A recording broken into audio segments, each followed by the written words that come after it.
Hey everybody, welcome back to the channel. Like the title says, we're going to explore the best explanation for Bitcoin. I mean, there's lots of explanations out there. There's lots of great explanations out there. I'm just choosing one of many. And today's speaker is going to be Peter van Valkenburgh. He's a director of research at Coin Center, and he's speaking to Congress. He articulates Bitcoin really well, and I think it's going to be a great video. But first, let's talk about what these last 2.5 weeks have been like since the spot Bitcoin ETFs were approved. Collectively, since launched, they own about 122,000 Bitcoin, value at about 5 billion. Now, that's a great 2.5 weeks, and I'm excited to see what happens in 2024, particularly the halving. We're not going to get into that today, but it's another bullish aspect, bullish event that's going to be happening to Bitcoin this year. However, people and investors still don't really understand Bitcoin. They've been fed this FUD for years now. So if you have family or friends that are interested, I highly recommend you showing them this video. I'm sure they'll thank you in the future. Enjoy the show. What is Bitcoin? Bitcoin is the world's first cryptocurrency, and it works because of the world's first public blockchain network. What does Bitcoin do? It's simple. It lets you send and receive value to and from anyone in the world using nothing more than a computer and an internet connection. Now, why is it revolutionary? Because unlike every other tool for sending money over the internet, it works without the need to trust a middleman. The lack of any corporation in between means that Bitcoin is the world's first public digital payments infrastructure. And by public, I simply mean available to all and not owned by any single entity. Now, we have public infrastructure for information, for websites, for email. It's called the internet. But the only public payments infrastructure that we have is cash, as in paper money. And it only works in face-to-face transactions. Before Bitcoin, if you wanted to pay someone remotely over the phone or the internet, then you could not use public infrastructure. You would rely on a private bank to open their books and add a ledger entry that debits you and credits the person you're paying. And if you both don't use the same bank, well, then there'll be multiple banks and multiple ledger entries in between.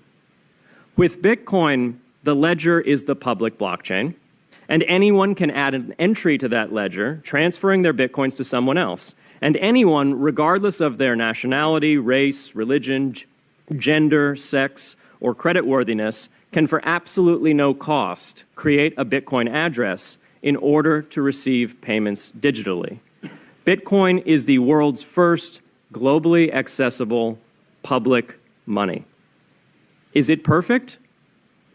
No. Neither was email when it was invented in 1972. Bitcoin's not the best money on every margin. It's not yet accepted everywhere. It's not used often to quote prices, and it's not always a stable store of value. But it is working, and the mere fact that it works without trusted intermediaries is amazing. It's a computer science breakthrough, and it will be as significant for freedom, prosperity, and human flourishing as the birth of the internet.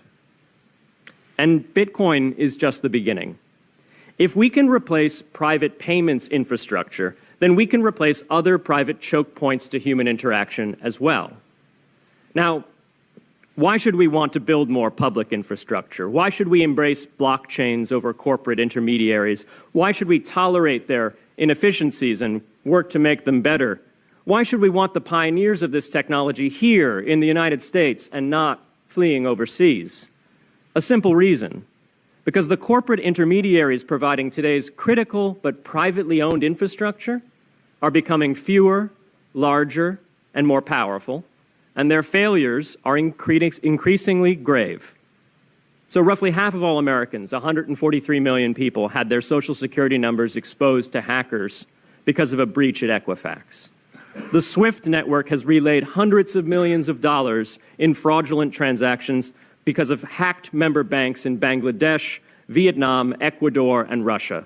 The FBI suspects now that the largest of these hacks was perpetrated by North Korea.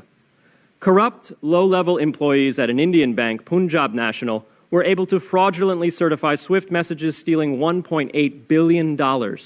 It's the largest electronic bank robbery in history. In fact, it's the largest bank robbery in history.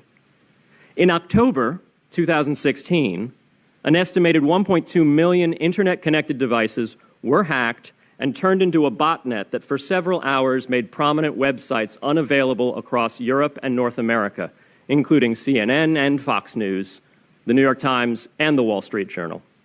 Increasingly, physical machines are being connected to the internet to augment their capabilities.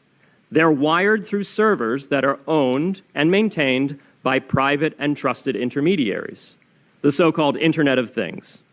Pacemakers from St. Jude's Hospital have been hacked. Baby monitors from TrendNet have been hacked. And Jeeps from Jeep have been hacked to the point where they can be remotely commandeered and driven off the road. Now, those vulnerabilities are inescapable in systems that have single points of failure. It doesn't matter if the point of failure is a corporation or if it's a government.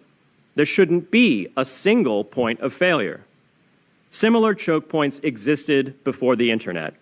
If you wanted to deliver a message, you'd have to go through one of 3 television broadcasters or a handful of newspapers.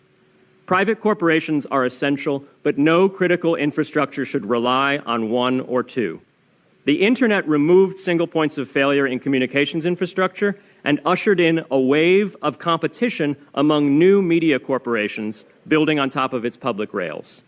Blockchains can similarly disintermediate critical payments and IoT infrastructure.